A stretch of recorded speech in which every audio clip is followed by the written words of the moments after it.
Hello, my name is Nell, and I have things to say. Today I'm going to be talking about self-harm. Because I did some. And that's okay. That's okay. There are very different reactions that I get when I've done self-harm, particularly like with my workers, because I work with a lot of people. Some people will just take it in their stride and do the things that are listed on my mental health care plan, which is, ask me if I'm okay, ask me if I need to talk about it, ask me if I need first aid. But some people tend to react by saying like, oh, why? Like, why? Why did you do that? No, why didn't you call somebody?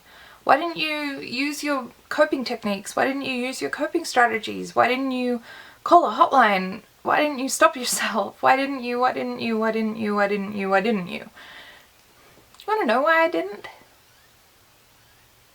Because I got so tired of doing that every day. With a brain like mine, my former psychiatrist used to describe that people who have these almost chronic self-harm issues, it's basically like fighting an addiction. It is always very near to the front of your mind as a behavior, as a coping strategy. It's not, falling off the wagon of one of these things isn't about, being 50 feet from the edge and then you just run towards the edge and jump off. It's about being constantly on the edge, holding on for dear life, keeping your balance as best you can, and then just taking one little gust of wind to throw you off over there. Why didn't I stop myself? Because I got tired of stopping myself every day. It's like you're holding a boulder over your head every day that no one sees.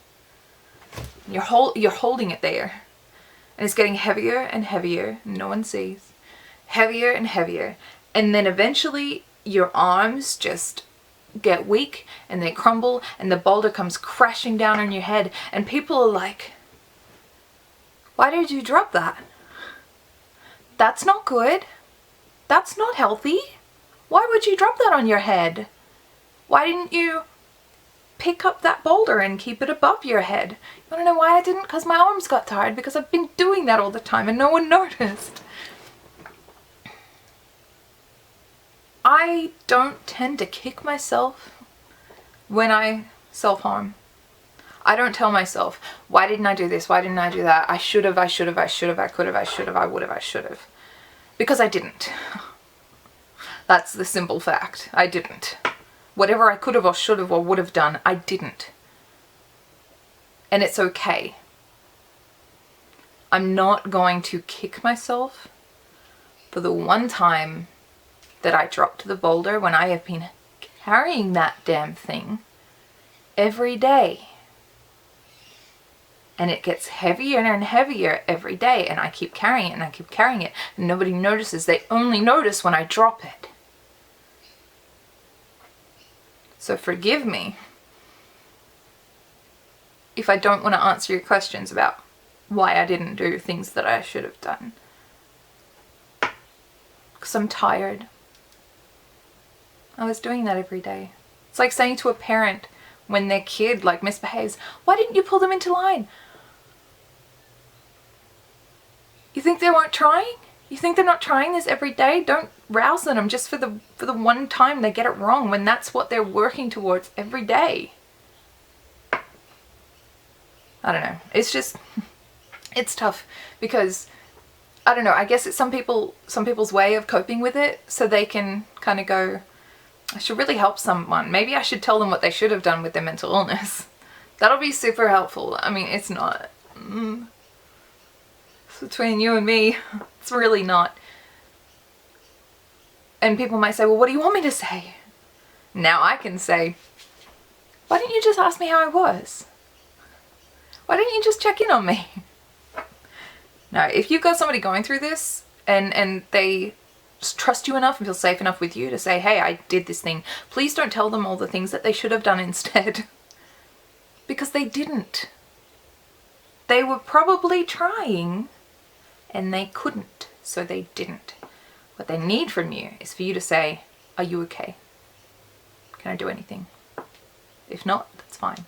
That's fine. And when people say, you should have called me, really? You want me to call you when I got something sharp against my skin and I'm telling you, please make me stop, please make me stop. And let's see how much power you have in that situation. Yeah. I made it 11 months between self-harm episodes. I mean, I have pulled off my fingernails in between, which is my other little thing, but 11 months between actual cutting episodes. So I'm proud of myself. I'm proud of myself. I'm not going to kick myself for all the things I should have done. Instead, I'm going to congratulate myself for doing those all the other days because I've been doing a good job. All right, I'm going to finish up because I don't really know where to go from here. I really like this look today. My mother said, you could be a showgirl, but like in a good way. I don't know what that means. My mother is a savage. Okay, that's all for now. I will talk to you later. I don't usually say that. Okay. Bless.